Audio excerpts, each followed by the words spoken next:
Hi everyone, it's Plastic EP coming from Melbourne, Australia, and welcome to Interviews Down Under. We've got Spencer Drate with us.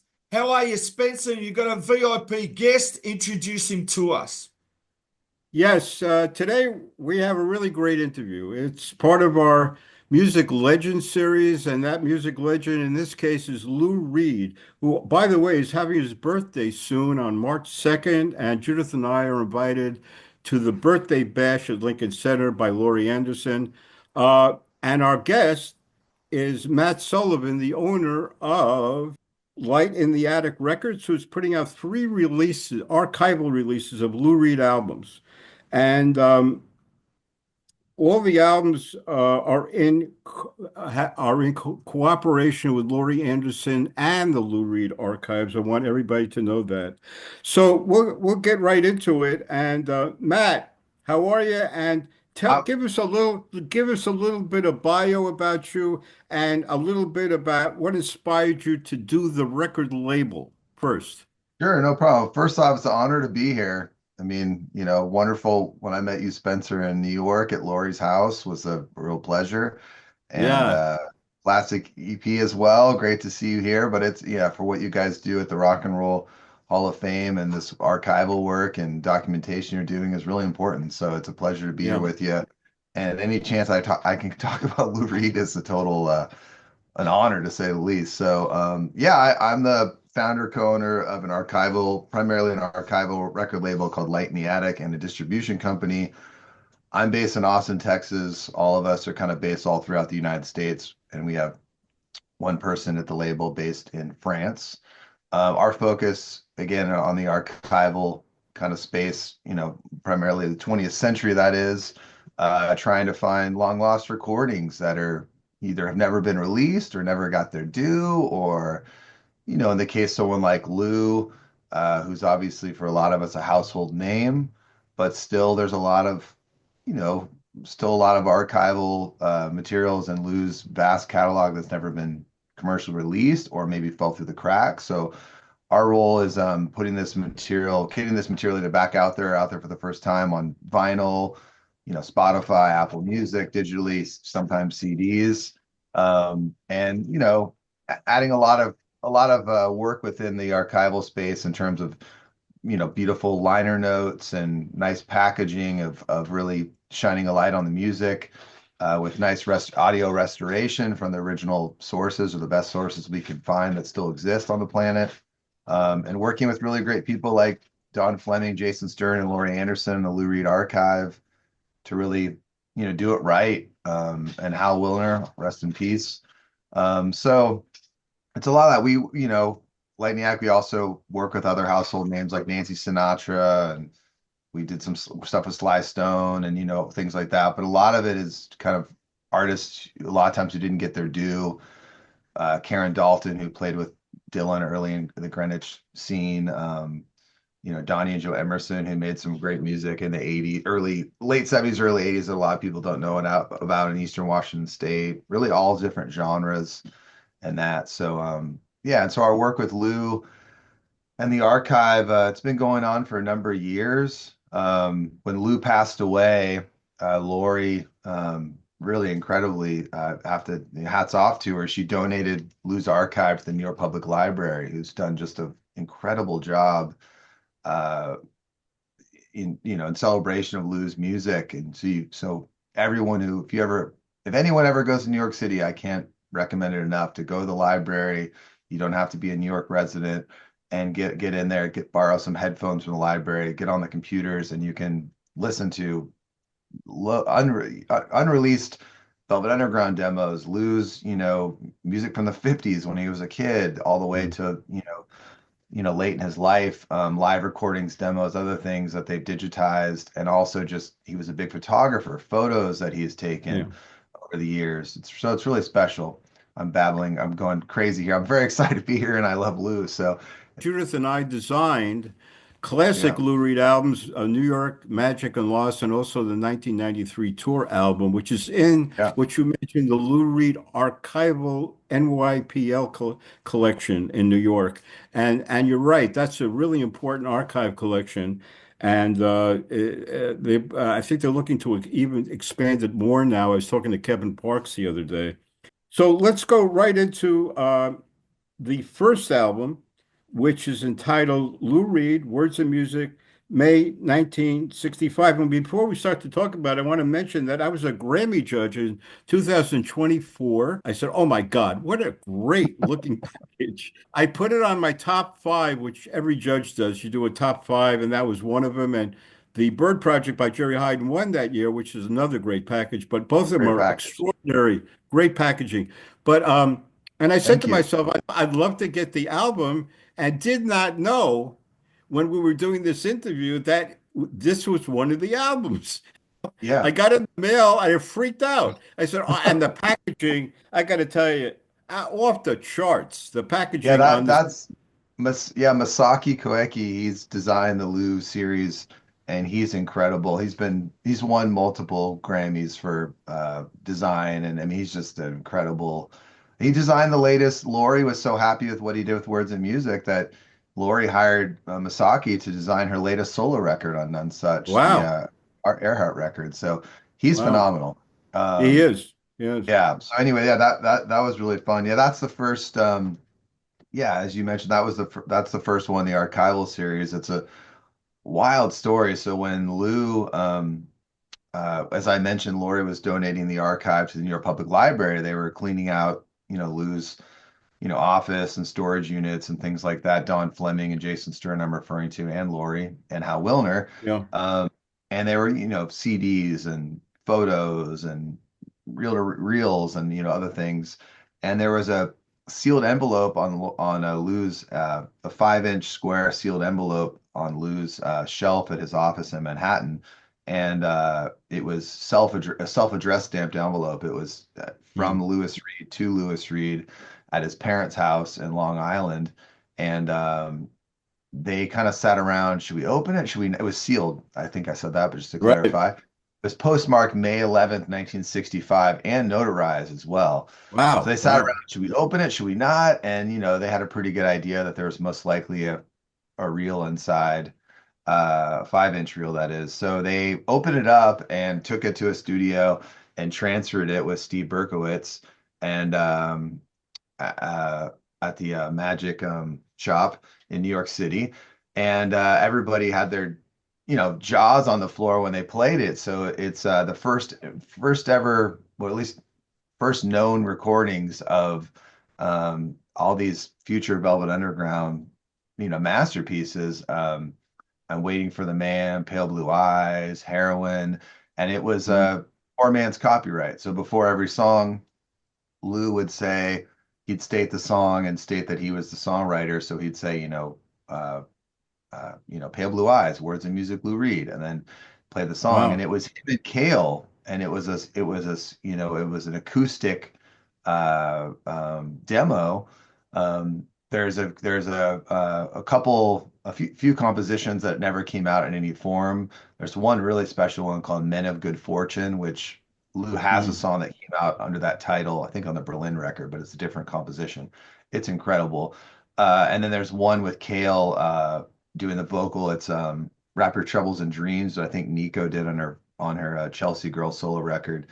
Um, it's really special, the whole thing. So anyway, I was coincidentally in New York around this time and got a call from Rob Santos at Sony who said, hey, they're trying to find a label for this material, and he suggested us, and you don't get a call very often. Do you want to go to Lori's apartment and listen to unreleased Lou Wow. Reed? And it was, so I was like about to cry. I was so excited. Same Oh, with my wow. Yeah. friend Grant Olson, and so we went there, and I think Don was there, and I believe Jason, and maybe Hal, and they played it, and it was just out of this world. I can't even Yeah. believe I Right. get Right. to do this. Was release it is one thing, but even just being in the room, I had goosebumps.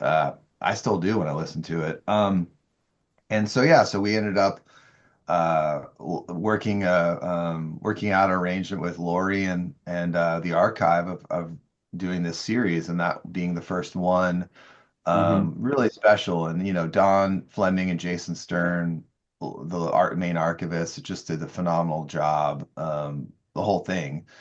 That one, they wrote some great notes, and then Greil Marcus wrote a nice essay in the front. Um, it's Wow. really for people that are just it's interesting. A lot of times they're, archival space, you get things that sometimes are just a really, you may or be a fan of artists and it's just a really special time capsule and, you're nostalgic for it, maybe in a certain sense. This just really stands on its own. It's like you don't really, because it's Mm. so broken, it's such an acoustic broken down, I meant like it's so Yeah. minimal.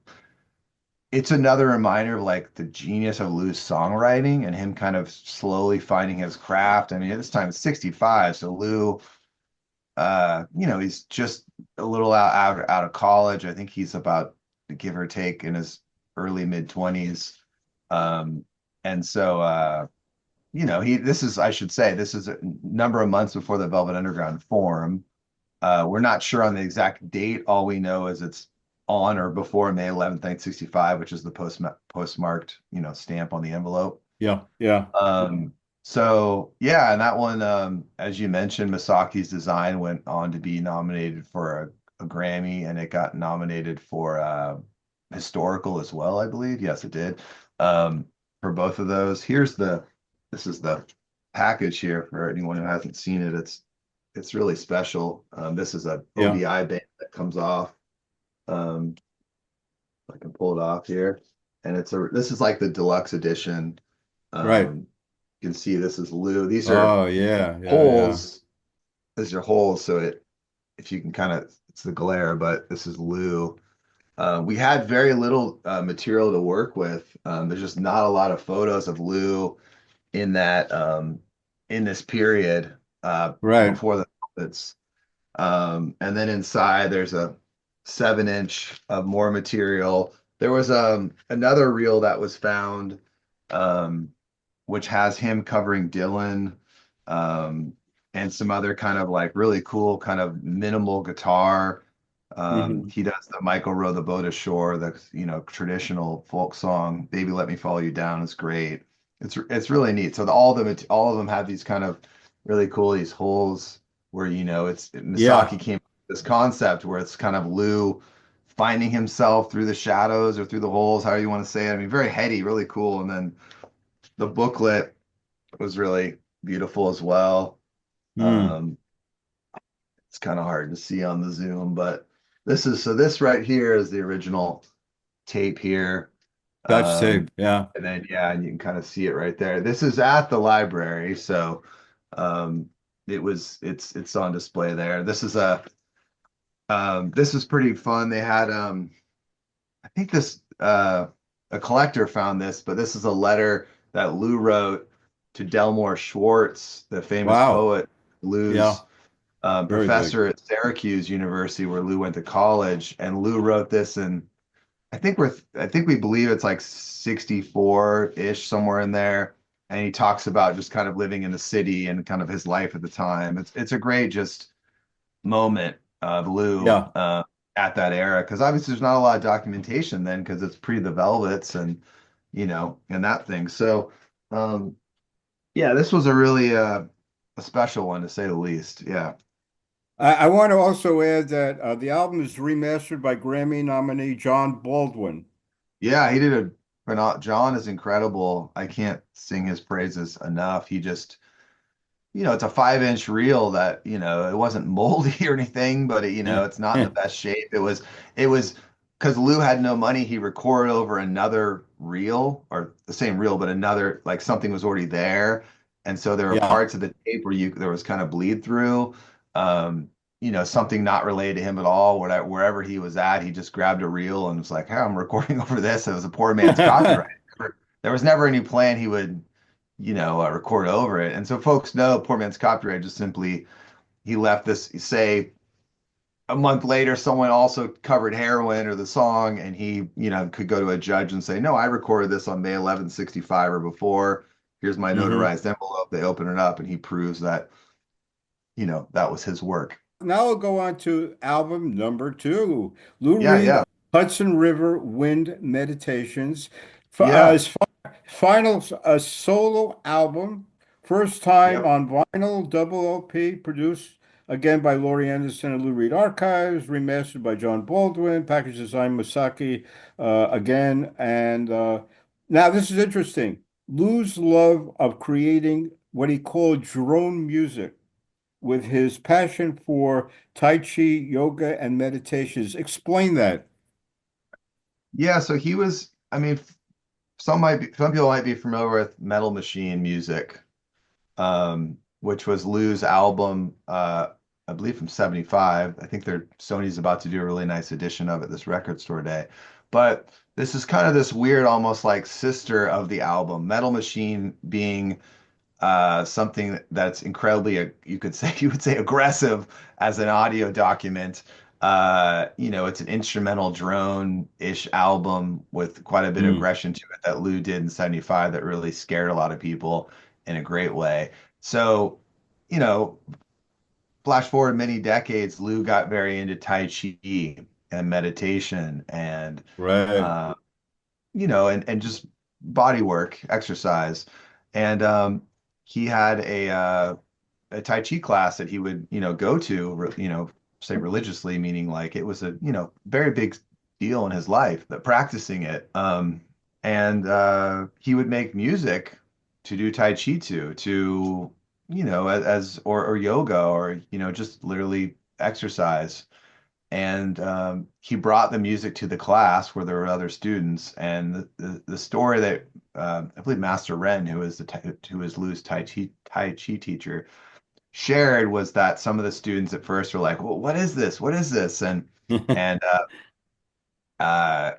Master Ren said, "No, we're going to listen to this. Lou made this for the class." And they went on and continued playing it, and I guess everybody then started requesting it every time, and it was like something that really meant a lot to people. They really saw it. Really kind of there's a bit of Mm, I don't know how to describe it. There's a bit of almost a drone to it where you kind of are taken over by it, and it really can kind of put you in a really pretty beautiful mindset, I have to say. yeah, It's not the yeah, aggression yeah. of Metal Machine, but it's really phenomenal. Lou it's called Hudson River Wind Meditations because Lou would literally stick his microphone out the window where he lived in Manhattan near the Hudson River and record the wind and then put Wow. it with, you know, recording equipment Hmm. and kind of manipulate it with other sounds and things like that. Um, it's really a super special piece of music, and it came out originally in 2006 and just on CD on a small label. And I don't think people understood kind of what Lou was going for. And the Yeah. only kind of publications that wrote it up were primarily new age-ish kind of or maybe some kind of mind or body type exercise magazines. And it's his last, as you mentioned, Spencer, it's his last ever solo record. So it's before the Lulu album that he did with Metallica, but that was obviously Mm, not a solo album, that was with Metallica. So yeah. it's a special album, and also, there's some great notes inside with Laurie Anderson and Jonathan Cott, the writer, having a kind of exchange about the music. Um, and Lewis, as I mentioned, was a big photographer, and the album cover, which is here. Sorry for the glare, but Yeah. No, it's Lou took this photo, and inside the booklet and the release, there's gorgeous photos of the Hudson River that Lou took as well and other places. So. Yeah, that was yeah, a special release. I mean, I think with Lou, it's just I think we kind of probably a lot of us took for granted his just depth of hmm of an artist of the catalog. I mean, it's so vast where you have, the Velvet Underground era, which is really three or four different eras, you could say, which changed and evolved in so many different ways. Plus, you have decades later this Hudson River Wind Meditations album, which is a whole like masterpiece. I mean, supposedly, I believe Bowie told Laurie that it was his all-time favorite Lou record, I believe. Wow. Uh, Really? there's some interesting. Um, it's really interesting. I think like it will take the human experience it'll take us many years to catch up with what Lou was doing. The Magic and Lost record that you did the cover for, I mean, that's a masterpiece. Also, we did some extraordinary packaging. The metal box, the limited Yeah, man. edition Magic and Lost Yeah. metal, which is a rare, and also the peel off banana for the Velvet, the limited edition Yeah. CD with the peel off bananas. Those are really quite extraordinary pieces that should go in the Lou Reed archival collection, but not in. I suggested putting some of these pieces in, but um, let's Mhm. go on to the third album Yeah. of the archive series, which brings us up to date, the newest release, Lou Reed Pickwick Recordings, 1964, 65. I'll read you some of the notes on it. First official anthology of Lou Reed working for Pickwick Records, pre-Velvet era, for the house as a songwriter. 2 LP CD digital, essay by Lenny Kaye, liner notes by Richie Hunter Uderberger, Burger.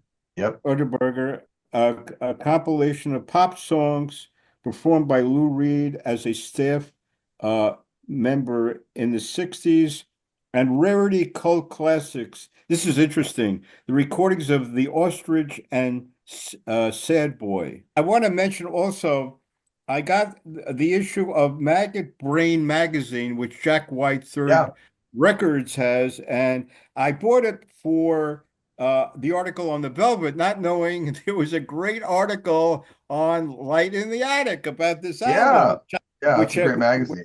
Yeah. yeah, and it's a number to tell everybody. It's number 19, Winter 2025, 25 issue, and anybody who's a Velvet Lou fan should get this album, especially the write-up on Pickwick record album. And maybe you want to mention, talk about this album also, which is a Yeah. It's real. a Yeah, this one, funny enough, I mean, I started Light in the Attic in 2001, so 24 years ago, and this was one of the first projects I tried to do, and I Wow. could not figure out who owned Pickwick. It was way, years before I would meet Lori. I remember mentioning it to Bill Bentley, who was Lou's publicist, and he mentioned it to Lou, and Lou was kind of open to the idea, and it just never, Lou had a lot more other things going on, but it was, you find an artist you really enjoy, such as Lou Reed, and you find these windows into their life that sometimes, again, didn't get the recognition it should have. So this is an interesting period with Lou. He's just finished college at Syracuse. He's, you know, moved back home, and he's trying to figure out what to do. And wants to be a songwriter and a musician and also a poet. And he gets a job at Pickwick Records, which is in Long Island City. And for those that don't know, it's a budget label with also a songwriting house. So they're kind of looking at, say, the Brill Building, which obviously had giant success with all the writers there and hits they were doing, trying to write. So Pickwick's also, I should say, they're in a budget label. So, for example, you would go to the grocery store and you'd find these just knockoff, like whatever's hip at the time. So like let's say the Beatles and the Mercy Beat, or that kind of vibe is Yeah. popular. Yeah. So they'd have these, like, your grandma would be at the grocery store and there'd be these 50 cents or whatever records with these like cool hip looking kids, and they'd be like fake bands more or less playing, kind of like riffing on the Beatles look and also sound. And you'd hope that grandma would bring these records home to share with their grandkids or something. So Lou worked at this place and he was like the hip young kid. And so they would say to Lou, this is about 64-ish. They'd say to Lou, like, hey, there's, this surf music in LA. This some band called the Beach Boys seems popular. Lou, could you write a surf song? And so he would go then write a surf song.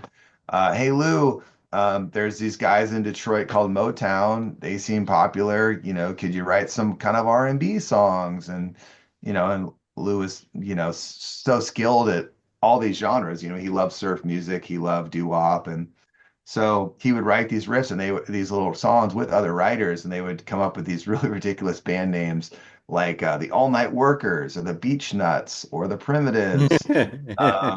And they'd release these either as 45s. The only mention of Lou would be like if you looked at the songwriting credit, it might say Reed, and the other songwriters by last name.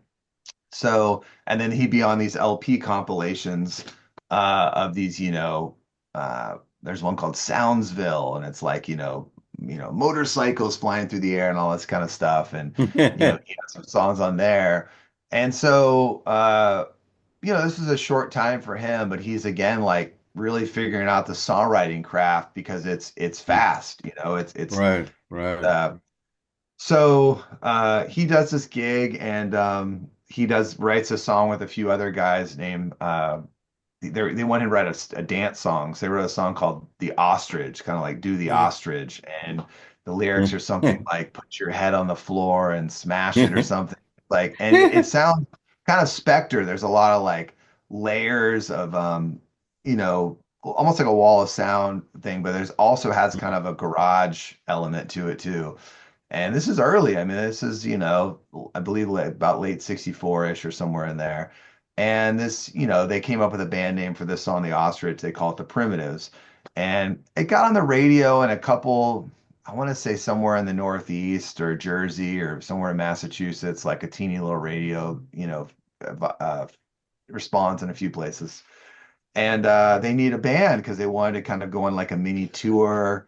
Uh, and so Lou's boss, Terry Phillips, he went to a party in Manhattan. And according to Terry, he's like looking for cool young kids who look like they could be in a band. And he sees these one group of guys and says, "Hey, you got kind of long hair," meaning it's probably like maybe barely shoulder length or probably not that long. You want to come down? We have this hit song. You want to come down to Long Island City tomorrow and maybe meet the rest of the band, meaning Lou, and maybe talk about going on, playing some dates. And they're just like, sure. Turns out it's John Cale. Wow, And wow. that's the whole reason that John and Lou even met, which is just, if you think about the history of just rock and roll and that one meeting, how influential that was, is bananas. Yeah. So they hit it off, and there's photos of them in this package, them together, the meaning John and Lou and the rest of the Primitives. And so yeah, they recorded that material, and then from there, John and Lou started really playing more together, and Lou started slowly moving on to his next adventures, which was soon after, where he's playing with John. There was talking of John and him. This has been documented a little just in terms of some writing, but John and Lou are busking around Manhattan and other areas of the city, but there were never recordings of them. So when the May 65 tape Mm. showed up, it is really that. It's like an acoustic Wow. Yeah. thing, and you can tell they know the songs. It's not just like um, John's kind of pulled in off the road. Hey, can you back me up here? I mean, they've done them a bunch. Um, so yeah, and this is to show that this is the cover of the Primitives um, record. So here's Lou right here. Um, Mm. as you can see, he's really young. And the guys are holding these ridiculous signs that say things like Lou says, "Let's not die of improvement." And they kind of have cigars and stuff. It's pretty funny. And then this was a photo that Lydia Light in the Attic, I think, found, or maybe Jason Dom, but it's of the bridge near, Oh this is the yeah, Pickwick yeah. building. And this is the bridge right there. I think it's forgetting the name of the bridge, embarrassing enough. Uh, and yeah, there's a booklet inside here too and stuff. This is the photo that I was mentioning of the Primitives. So here's Mm. John Cale over here, and then we have Lou right here. And the other guys are Walter de Maria and Tony Conrad, and I think another guy in the Pickwick label. So Yeah. yeah, it was a fun release. And Lenny Cage, you mentioned, wrote a great essay, and Richie Unterberger wrote another really great essay too. And yeah, that's been a fun one. And we're working on more releases. The series is far from over, so there'll be more coming up. It's a pretty endless well. So this is the cover of Maggot Brain, the issue that has the velvet and the article of Light in the Attic. And if you open it up, you'll see the Light in the Attic beginning article in the magazine. Everybody, like I said, I really press everybody who's fans to buy this issue, put out by Third Man, Jack White's record label. Great magazine. Matt, I just want to say I found the album, right, on Yeah, yeah. YouTube Music, and it's fantastic. And I'm glad you showed us the album cover there. I just want to say that song, Cycle Annie, to Oh, me is so good. one of the greatest songs I've heard. And I want people to go and listen to it because to me, That's so good. that is the Yeah, it standout is. track for me. I mean, I'm just blown away. Yeah, yeah, Yeah, that's an awesome track. There's an Why Don't You Smile Now is really good too. But yeah. yeah, So Cycle yeah, I Annie like is that. definitely one of my favorites. That's a killer song. Yeah. Yeah. I mean, the thing about it is the history you've brought into the world. And when I went to Laurie's party and I first learned about this album, I totally got blown away. I mean, what you're doing, Matt, is really amazing that nobody else has done, and really brought out all this music about Lou that nobody know. I tell you, most people don't even know about, and it Yeah, should no, be thank brought you. out I into mean, the world. Yeah, no, I appreciate it. It's definitely a team effort. I mean, with Lori and Don and Jason on the archive and the rest of us Light in the Attic and everybody else. I mean, John Baldwin you mentioned for the audio and yeah, Masaki yeah, yeah.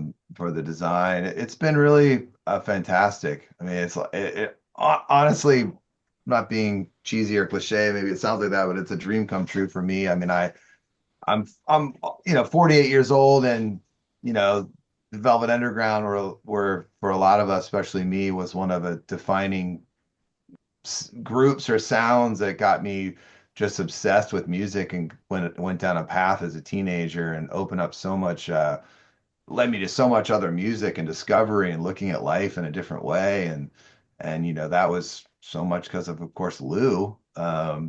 So now having the honor to dig in the archive and really learn more about him as an artist is just fascinating. It's been a pleasure and an honor having you here with myself, Plastic EP, and Spencer. Because, I mean, look, when you look historically of what you're doing now with these three albums, and no one knows about them, that's a beautiful thing about it. Until we've brought it to the public and through your record company, just people have to find it now. I go out and buy it. You've got to tell everyone now where they can buy the albums. And I just think I can tell by everyone's enthusiasm here that we're fans and we're just privileged to do this today, this interview. Yeah, it's a very historic show, and Judith and I, we were designing for Lou and the Velvet, and it's part of our life. We feel like this is part of our life that we actually acted out in life. And it's very important to us, just as designers, working with those people. Plastic EP and myself, Spencer Drate and Judith Salvitz and Spirit, thank you very much for being on. And by the way, very quickly, Matt, where can people get these albums?